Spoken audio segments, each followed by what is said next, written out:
বা ডিসবার্ডিং বলা হয়, তাই না? ডিহর্নিং বলে এটাকে, অথবা ডিসবার্ডিং বলা হয়। নাম শুনছেন এটা, তাই না? এটাকে কী বলা হয়? ডিহর্নিং বলা হয়। অ্যানিমালের কি ডেঞ্জার কমাইতে, ফেরোসাসনেস কমাইতে করা হয়, তারপর অ্যাস্থেটিক পারপাসেও করা হয়, তাই না? শিং যদি আমরা কেটে দিই সৌন্দর্যের জন্য করা হয়, আবার হর্ন দিয়ে তো মানুষের জন্য সে ফেরোসাস হইতে পারে, তাই না?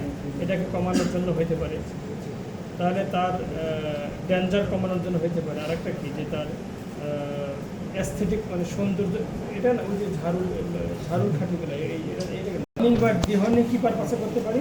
একটা হচ্ছে তার ফেরোসাস কমানোর জন্য, তাই না?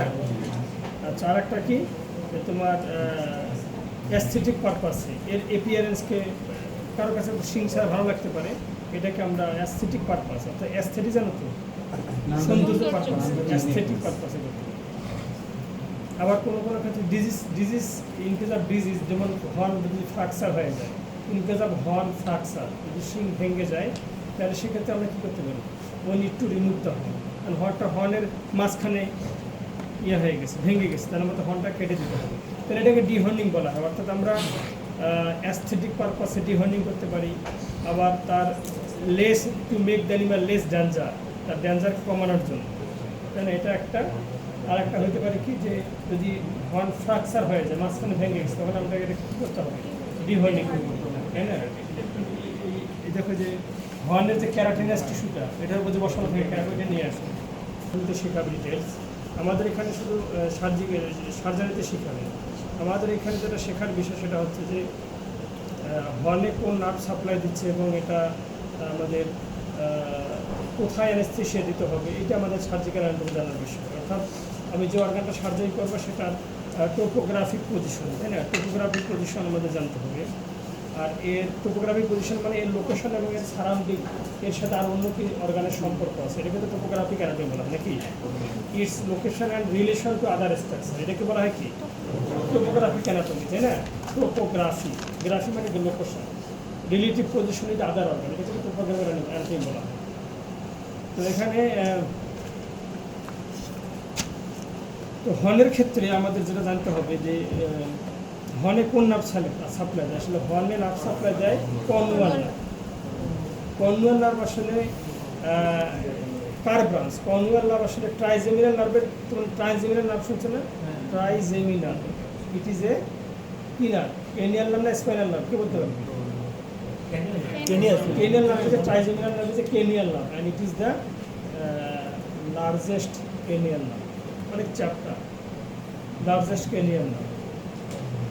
ট্রাইজেমিনাল নার্ভের সবচেয়ে চ্যাপ্টা ক্রেনিয়াল নার্ভ, 10টা থেকে লংগেস্ট না লার্জেস্ট, মানে চ্যাপ্টা।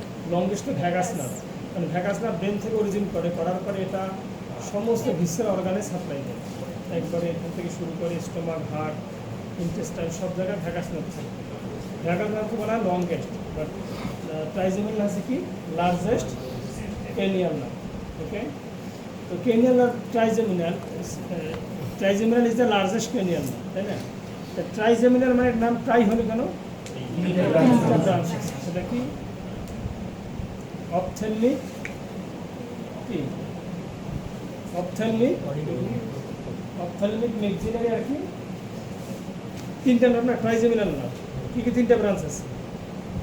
ট্রাইজেমিনাল, এর তিনটা ব্রাঞ্চ আছে না, অপথেলমিক, ম্যান্ডিবুলার, আর কি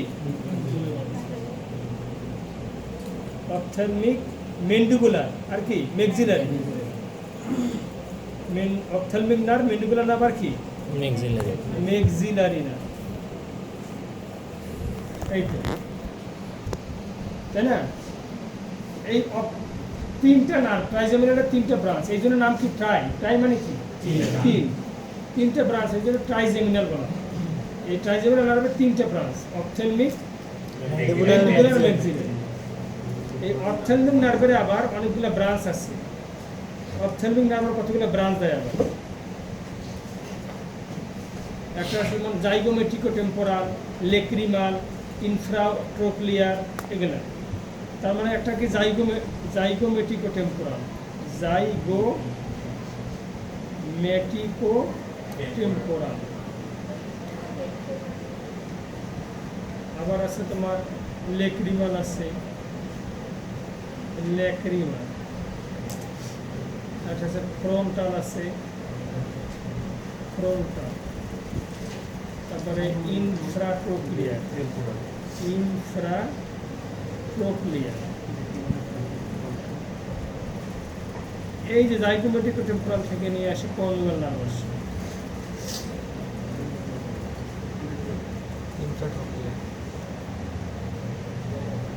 বুঝে গেছে যে ট্রাইজেমিনাল নার্ভের তিনটা ব্রাঞ্চ, অপথ্যালমিক, মেডিকুলার, ম্যাক্সিলারি। এই অপথ্যালমিকের আবার অনেকগুলো ব্রাঞ্চ আছে, একটা ইনফ্রাট্রোক্লিয়ার, একটা কি ফ্রন্টাল, একটা লেক্রিমাল, একটা জাইগোমেটিকো টেম্পোরাল। এই জাইগোমেটিকো টেম্পোরাল থেকে কর্নিয়াল নার্ভ, তাই না? জাইগোমেটিকো টেম্পোরাল থেকে আসছে কর্নিয়াল নার্ভ বের হয়ে আসছে, ঠিক আছে? এই কর্নিয়াল নার্ভটাই সাপ্লাই দা হর্ন, সাপ্লাই দা হর্ন। এই কর্নিয়াল নার্ভটাই হর্নে সাপ্লাই দেয়। এই তো এখন আমাদের কর্নিয়াল নার্ভটা কোন দিকে যায়, কোথায় আমরা অ্যানেস্থেসিয়া দেবো, কোথায় ব্লক হবে। তো এই যে লাইন ফ্রন্টাল বোনের সাইড দিয়ে টেম্পোরাল ফ্রন্টাল বর্ডার যে একটা আছে, এই লাইনটা আছে না, এই লাইনটা, এই যে দেখো এই যে একটা লাইন আছে না, এই দেখা যাচ্ছে এই যে লাইনটা, এটা তো ফ্রন্টাল বোন না, এটা ফ্রন্টাল বোন, এটা তো প্যারাইটাল বোন, এটা টেম্পোরাল বোন, টেম্পোরাল বোন, ফ্রন্টাল বোন। এই যে ফ্রন্টাল বোনের সাইড দিয়ে যে লাইনটা, এই লাইনটা, এই লাইনটা এখানে এই দিক দিয়ে কিন্তু অন্য নাটটা কিন্তু এই দিক দিয়ে এখানে চলে আসে, এখানে চলে আসে। এই যে লাইনটা, এই যে বর্ডারটা দেখতেছি, এই যে ফ্রন্টাল বোনের সাইড দিয়ে যে বর্ডারটা আছে না, এই যে বর্ডারটা, এই বর্ডারটা টেম্পোরাল এবং ফ্রন্টাল বোনের সাইড দিয়ে যে বর্ডারটা আছে, এই বর্ডারের এই বর্ডার দিয়ে এই দিক দিয়ে লাইনটা আসবে। এই যে বেজ অফ দ্য হর্ন থেকে মোটামুটি ধরা হয় যদি প্রায় 1 সেন্টিমিটার নিচে যদি এখানে তুমি অ্যানেস্থেটিক ইনজেকশন দাও, তাহলে কী হবে, নার্ভটার উপরে ইনজেকশন করে দেবে, তখন নার্ভটা কী হবে, হ্যাঁ নার্ভটা কী হবে, এই ব্লক হয়ে যাবে, অ্যানেস্থেটিক হয়ে যাবে। বুঝা গেছে? এই যে বর্ডারটা, এই দিস ইজ ফ্রন্টাল, এটা কি টেম্পোরাল। এর মাঝখানে যে একটা বর্ডার আছে না, এখানে যে বর্ডার একটা আছে না, এই বর্ডারটা এই দিক থেকে কিন্তু নার্ভটা চলে আসে।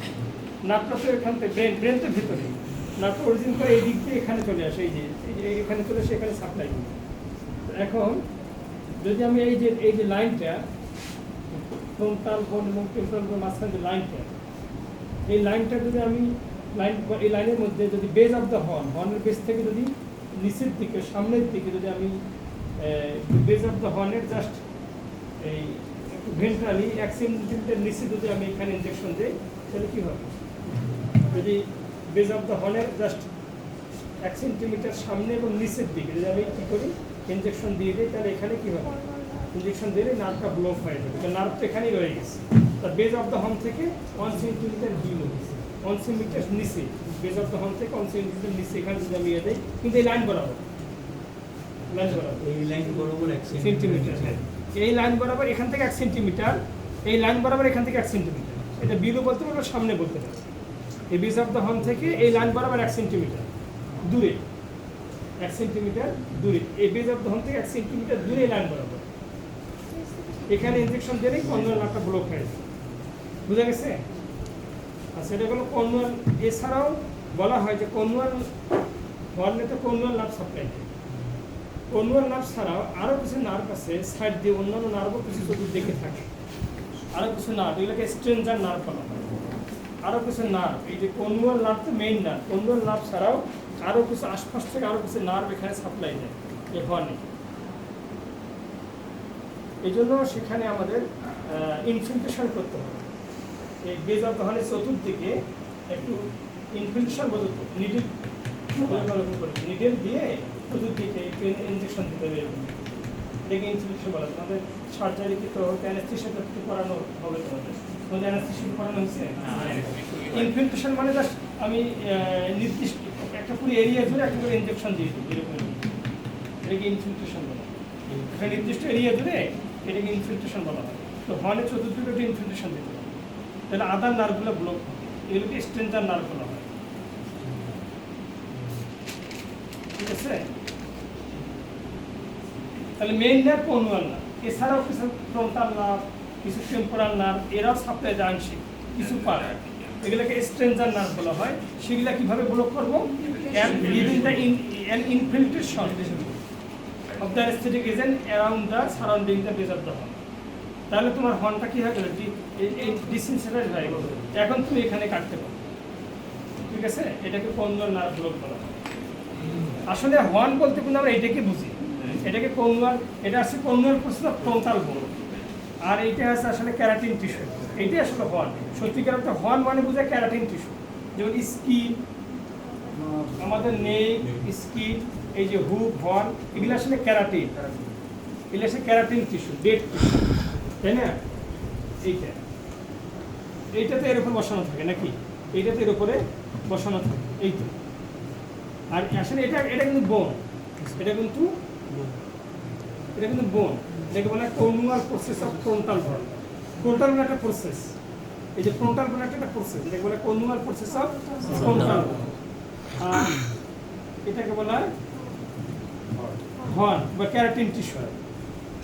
কেরাটিন টিস্যু তোমার না থাকে, তাহলে আমরা অ্যানেস্থেসিয়া দিই না, তোমার তো শুধু এইটা কাটতেছে না, বোন তো কাটছে, বোন তো কাটতে হবে। কাটার সময় তো এটা তো কাটবে না, এটা সহ তো বোনটা কেটে দেবে। তাহলে বোনে তো নার্ভ সাপ্লাই আছে না, এটাতে কোনো নার্ভ সাপ্লাই নেই, এটা তো লাগবে না। ঠিক আছে, এই অন কাটলে ওই ডোসাইল হয় কি করে না? না ওই যে হর্ন দিকে মানুষ হর্ন ফেরোসাস হওয়ার জন্য তো বড় আদা হর্ন, সেই হর্ন দিকে অ্যাটাক করে, হর্ন দিকে সে অ্যাটাক। তুই একটা হর্নওয়ালা গরুর সামনে দাঁড়াস আর একটা হর্ন ছাড়া গরুর সামনে দাঁড়াস, ট্রাই গরুর অ্যাগ্রেসিভনেস হর্ন মানুষের ফেরোসাস কেমন কেমন করা তখন মানুষ ভয় পাবে না, এখানে হ্যাঁ তখন তো হর্ন না দিলে তো ভয় পাবে না, এটা থেকে হ্যাঁ, তখন তো ভয় পাবে না। এটা গেল হচ্ছে কনুয়াল নার্ভ। আচ্ছা, আর একটা জিনিস আমাদের করতে হয়, সেটা কি, যদি এটা আমাদের ভেটেরিনারিতে প্র্যাকটিস কম, পেটে হইতে পারে, পেটে এখন তো পেট খুব রাইজিং একটা সেক্টর, আবার জুতে এরকম প্রয়োজন লাগতে পারে তোমাদের, সেটা হচ্ছে extraction of teeth extraction. Teeth এটা কি বলে, টার্মটা কি বলে? Teeth extraction. এর নাম শুনছো না, টিথ এক্সট্রাকশন? নাম শোনার কি আছে, কাজই হয়েছে। এটা কি টিথ এক্সট্রাকশন, মানে কি দাঁত তুলে ফেলা।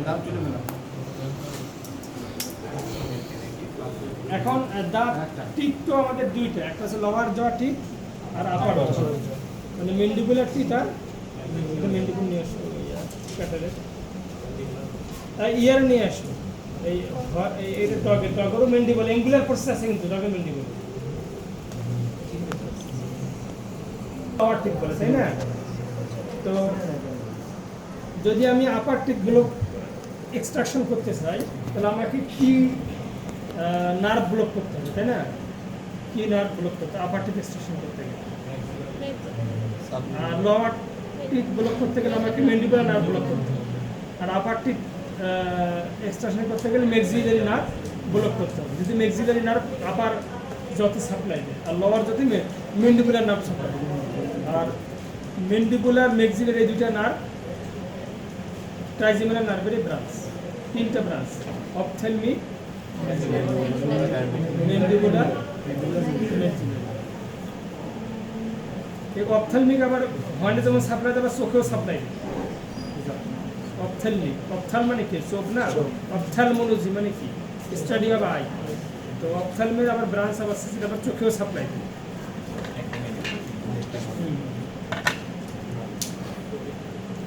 এখন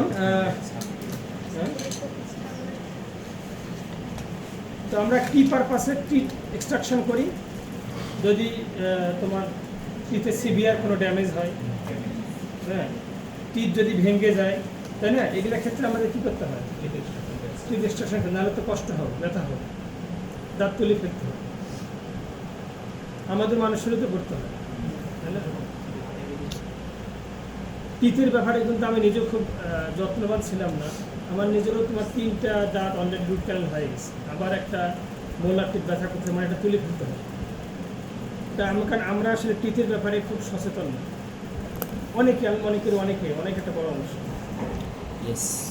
আর একটা জিনিস মনে রাখবা, সারা ওয়ার্ল্ডে হেলথ ইন্স্যুরেন্স তোমার সারা বডির যে কোনো ডিজিজ কাভার করবে, কিন্তু টিথ এবং আই ছাড়া। মনে করো তুমি যদি আমেরিকা যাও, অস্ট্রেলিয়া যাও স্কলারশিপ নিয়ে, তো তোমার যে কোনো রোগ তারা কাভার করে, হেলথ ইন্স্যুরেন্স যেটা গভর্নমেন্ট কাভার করে। কিন্তু দাঁতের কোনো প্রবলেম হলে তোমাকে গভর্নমেন্ট কাভার করবে। ইভেন ওই দেশের যারা লোক, যারা ওখানকার সিটিজেন, তাদের গভর্নমেন্ট তাদের তো ফুল ট্রিটমেন্ট কাভার করে 100%। কিন্তু এক্সেপ্ট টিথ অ্যান্ড আই, দাঁতের ক্ষেত্রে তাকে নিজেকে চিকিৎসা করতে হবে। অথচ তার যদি $1 মিলিয়ন লাগে তার পিছনে, তো একটা বড় ডিজিজ হয়ে গেছে, সেটা খরচ করতে হবে। ইভেন যখন ইন্টারন্যাশনাল স্টুডেন্ট এখান থেকে যায়, আমরা যখন অস্ট্রেলিয়াতে গেছিলাম, বা তুমি যখন কানাডা যাবো পিএইচডি করতে যাও, মাস্টার্স করতে, যদি স্কলারশিপ নিয়ে যাও, তো তোমার তো ইন্স্যুরেন্স থাকবে। তোমার ভিসা হবে। ইন্স্যুরেন্স মানে তোমার ওই কোম্পানি তোমার সমস্ত চিকিৎসা বহন করবে, কিন্তু দাঁতের কোনো সমস্যা নেই কোনো বহন করবে, কারণ সারা ওয়ার্ল্ডে দাঁতের ট্রিটমেন্ট খুব এক্সপেন্সিভ।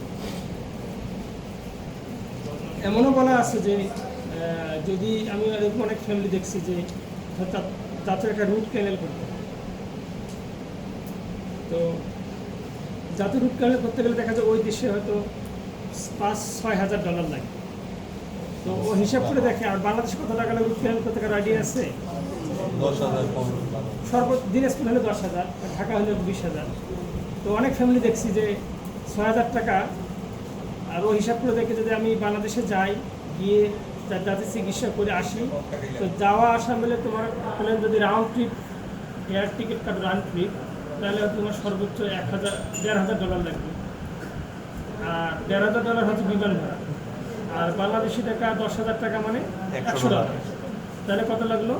$1,600। $1,500 ধরছেন, $1,600 ও বাংলাদেশ আসবে, ফ্যামিলির সঙ্গে থাকবে, খাবে দাবে, ঘুরবে, দাঁতের চিকিৎসা করে চলে যাবে। তাহলে এখানে কেন সে $6,000 দিচ্ছে? যদি বাংলাদেশে দাঁতের চিকিৎসা করার জন্য আসে শুধু সস্তার জন্য, এত এক্সপেন্সিভ। কাজে এটার প্রতি আমাদের সবারই সচেতন হওয়া দরকার। তো আমরা আসলে এই অ্যাডভাইসগুলো হয়তো আমাদের কেউ দেয়নি, বা আমরা নিজেরা হয়তো এটা অ্যাডভাইস দেয়নি ঠিক না, আসলে আনকনসিয়াস ছিলাম, জানতাম কিন্তু আসলে না। তো দাঁতের একটা বড় হচ্ছে কি যে তোমার আমাদের দাঁতের ব্রাশে আমাদের সময় আমরা কম দিই। স্ট্যান্ডার্ড সারা ওয়ার্ল্ডে স্ট্যান্ডার্ড সময় কত জানো? সাধারণত আমার মনে হয় যে ম্যাক্সিমাম আমরা 1 মিনিটও দিই কিনা সন্দেহ।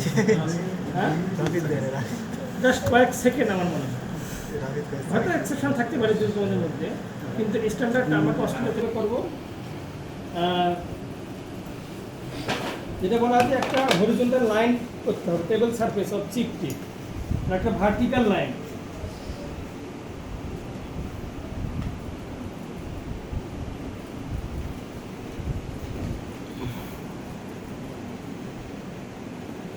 আমরা মেন্ডিবুলার নার্ভটা ব্লক করে দিই। আচ্ছা, মেন্ডিবুলার নার্ভ জানো তো? মেন্ডিবুলার নার্ভ, এই যে এটাতে মেন্ডিবল না,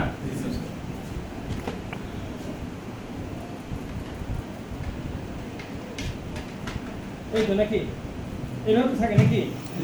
এখন এই যে মেন্ডিবুলার নার্ভ, ট্রাইজেমিনাল নার্ভের ব্রাঞ্চ, এটা বের হয়ে ব্রেন থেকে বের হয়ে এটা তোমার মেন্ডিবুলার ফোরামেন দিয়ে ঢোকার পরে এই দিক দিয়ে ঢুকে বের হবে কোন দিক দিয়ে? মেন্টাল ফোরামেন দিয়ে, তাই না?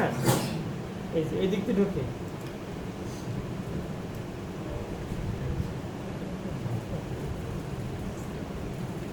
ছোট, তো এই দিক দিয়ে ঢুকে বের হবে কোন দিক দিয়ে? মেন্টাল ফোরামেন দিয়ে। মেন্ডিবুলার ফোরামেনটা কিন্তু মেন্ডিবুলার মিডিয়াল সাইডে, আর মেন্টালটা কিন্তু ল্যাটারাল সাইডে। তাহলে তোমার যে মেন্ডিবুলার নার্ভটা এই মেন্ডিবুলার ফোরামেন দিয়ে ঢুকবে, ঢোকার পরে মেন্টাল ফোরামেন দিয়ে বের হবে। মেন্ডিবুলার ফোরামেন, মেন্টাল ফোরামেন, এই তো মাঝখানে একটা ক্যানেল আছে, যে ক্যানেল দিয়ে কি হয়? মেন্ডিবুলার নার্ভটা পাস করে। আর এই ক্যানেল দিয়ে যাওয়ার সময় সে এই দাঁত, এই পুরো মাড়িটাকে এবং দাঁতগুলো কি করবে? ভেতর দিক দিয়ে সাপ্লাই দেবে, দাঁতের যে রুট আছে সাপ্লাই দেবে। এখন আমি যদি এই যে লোয়ার মাড়ির যে কোনো দাঁত, ইনসিজার হোক বা তোমার মোলার হোক, প্রিমোলার হোক, মোলার হোক, যদি কোনো একটা দাঁত উঠাইতে চায়, তাহলে কী করতে হবে? মেন্ডিবুলার নার্ভকে ব্লক করতে হবে। এই যে টেবিল সারফেস বরাবর একটা লাইন টানতে হবে। এই যে এই যে এই সারফেস বরাবর একটা লাইন টানতে হবে, ইমাজিনারি লাইন। মনে করো গরুর এই বরাবর একটা এই বরাবর একটা ইমাজিনারি দাঁতের যে টেবিল সারফেস, এই বরাবর একটা ইমাজিনারি লাইন, একটা কাল্পনিক লাইন টানতে হবে এই বরাবর, কাল্পনিক লাইন। আচ্ছা, আর একটা কি বলছে যে এই যে এইটা এরকম না,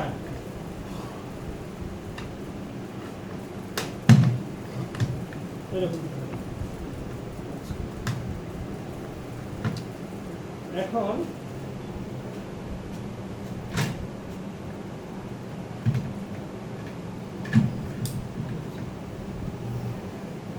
আবার আর একটা লাইন টানতে হবে, আউটার ক্যানভাস অফ আই। ধরো এখানে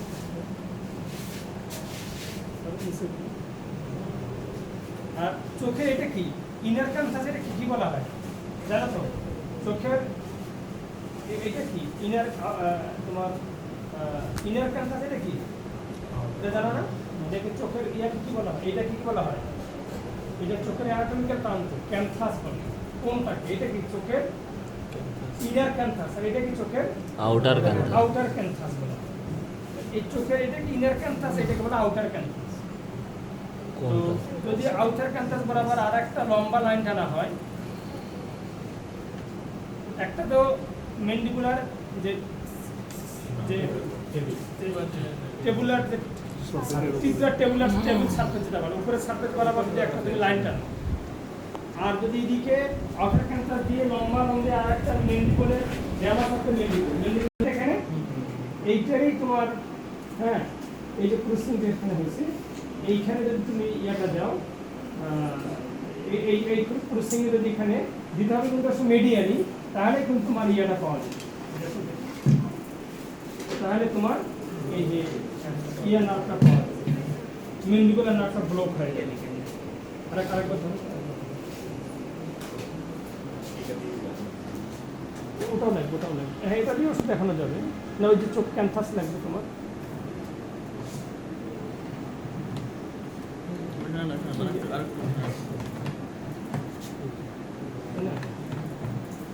এরকম হয় না,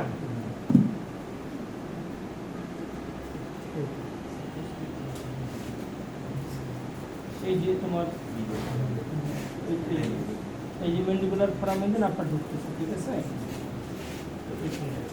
তো এখানে আসলে তোমার এই যে তোমার বলা হয় যে তোমার এই যে এখানে তুমি এই দিক থেকে দিতে পারো, যদি এই মিডিল বরাবর এই দিক থেকে যদি তুমি ইয়া করো, আসলে তো দিতে হবে মিডিল গরুটা, আর এই তোমাকে দিতে হবে মিডিল বরাবর। এই যে অ্যাঙ্গেল অফ দ্য ম্যান্ডিবল আছে না, অ্যাঙ্গেল অফ দ্য ম্যান্ডিবল, এটা কি মানে angle of the mandible, angle of the mandible, angle of the mandible দিয়ে তুমি যদি একটা ভার্টিক্যালি যদি একটা ইনজেকশন দাও, তাহলে এখানে তোমার ম্যান্ডিবুলার ফোরামেন আছে, এই জায়গায় তোমার ইনজেকশন দিতে হবে, ঠিক আছে?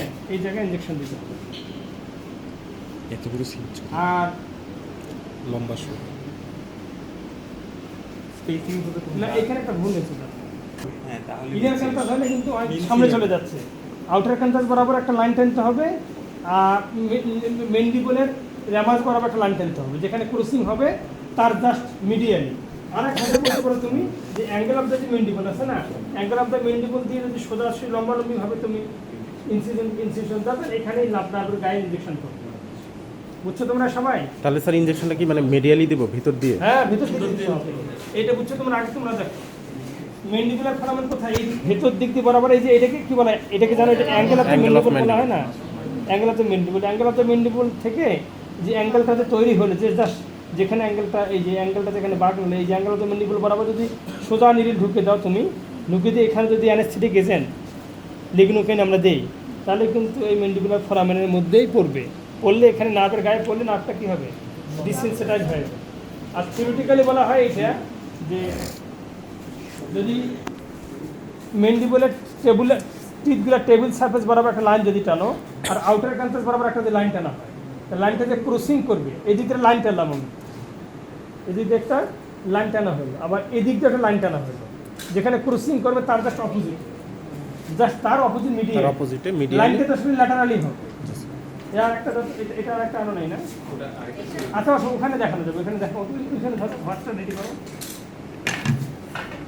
এই যে টিথ বরাবর, এই টিথ বরাবর একটা লাইন টানলাম, আর একটা লাইন টানবো কি বরাবর? এটা ইনার ক্যান্থাস, আউটার ক্যান্থাস, এই চোখের যে এই কোণাটা, আউটার ক্যান্থাস বরাবর আর একটা লাইন টানলাম, যেখানে ক্রস করলো না এইটা জাস্ট মিডিয়ালি, এই দেখো এটা মিডিয়ালি আছে ফরানো, বুঝছো দেখি, বুঝছো তো? বুঝা গেছে? দেখো তোমরা দেখো।